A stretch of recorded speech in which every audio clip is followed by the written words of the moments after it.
Well, today we're going to talk about blackberry, and I'm here with Antia. Hey, how you going? Hi.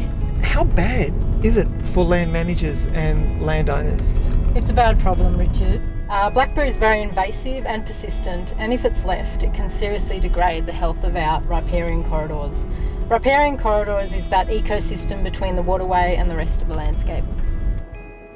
Blackberry is a weed of national significance, so in New South Wales it must be controlled according to local government directives. So I need to check in with my local council and find out their rules, is that right? Yeah, that's right. So today I want to show you a bit of everything in relation to a riparian corridor, an area where blackberry is rife and an area where it is being actively controlled. So Antia, is it easy just to get in and get rid of the blackberry? Well, Richard, every site is different and you need to carefully plan your control program. If you're in a difficult to access site and you've got native vegetation as well near a river and a creek, you've got many factors to consider. So you can't just get in and spray, you actually do need to plan it out. Of course, you could kill so much more than just the blackberry, couldn't you? Exactly, yeah. See that blackberry over there, Richard? This is just a really good example of a really difficult site to treat. You've got native vegetation, which the blackberry is smothering, and it's close proximity to the waterway. So it's going to take a lot of persistence and care to manage the blackberry at this site and improve riparian health. And what about after bushfires? I mean, do the fires give blackberry a bit of a free ride to come back? Yes, blackberry are very persistent, so they can really take advantage of the post-bushfire landscape. So they can't be left unchecked, and you should definitely be including blackberry control in your bushfire recovery program. You can see from this picture, which was taken in March 2020, how heavily this river corridor was impacted by the bushfires. Fire in the first instance will burn blackberry, but blackberry will persist after the fire. It has a very deep root system from where it regenerates, and it can often get ahead before anything else can regenerate on the fire ground.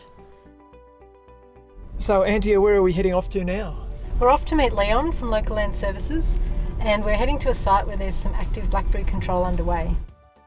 How are you? Good to see you. This is Richard. G'day Leon, lovely to meet you. Yeah. Oh, there's a range of options out to landholders, the general public can utilise. You know, there's chemical control, there is a biological control, but they can also slash, can be burnt, it can be grazed, but with each one of those there's issues around that, and the main one being the regrowth.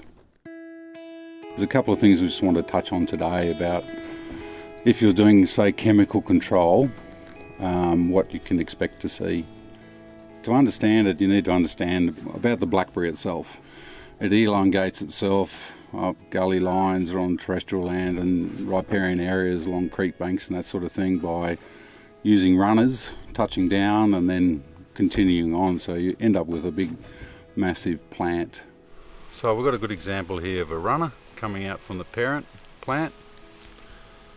Here it is coming along, touched down, starting to set up its root system, and now we've got a daughter plant. If we were going to spray a bush like that, there's a couple of key things to understand. The main one landholders need to be aware of is that they have two root systems, a primary system and a secondary system. Whatever you do, the plants are clever enough to understand that they're coming under attack. So their secondary system can break away and lay dormant in the soil. What we generally see when we're foliar spraying is on the year one, you'll brown it out. The second year, that secondary system will start to come through.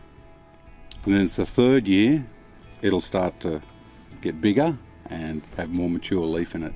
I think the message I want to try and get across to landholders is the mistake you can make is to go back and do some form of control.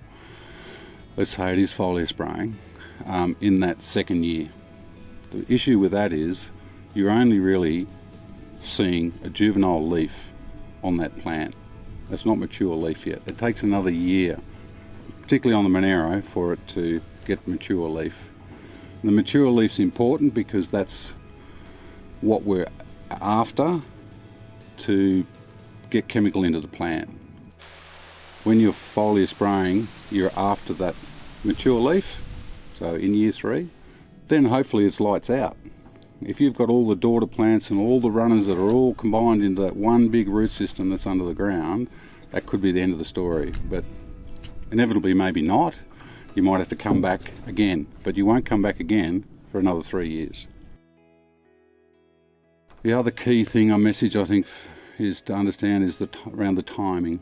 Most chemical labels will say that the optimum time is when they're actively growing. They're actively growing when they're flowering.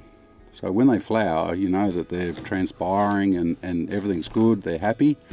Optimum time to do that. Antia's got an impermeable suit on there. He's got a goggles, she has a mask, rubber gloves and boots as well, because that's an absorption point through the feet. I would urge everybody to undertake a chemical certification course. And if you need advice, your local council or LLS are more than willing to give people a better understanding of the vagaries of blackberry. Nuts and bolts is get in and have a go. Be aware of your environment that you're working in. Off-target damage can be an issue.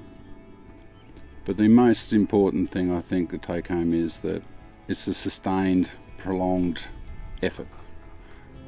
It's a winnable thing. You can beat them.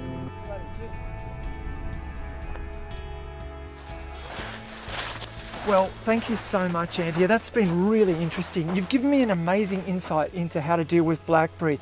And I know not to turn a blind eye to it because it's not going to go away, is it? That's it. With the right advice behind you, you shouldn't be afraid to tackle blackberry, because in the long term, it will help to improve our beautiful creeks and rivers and our landscape, which will be a benefit to us all.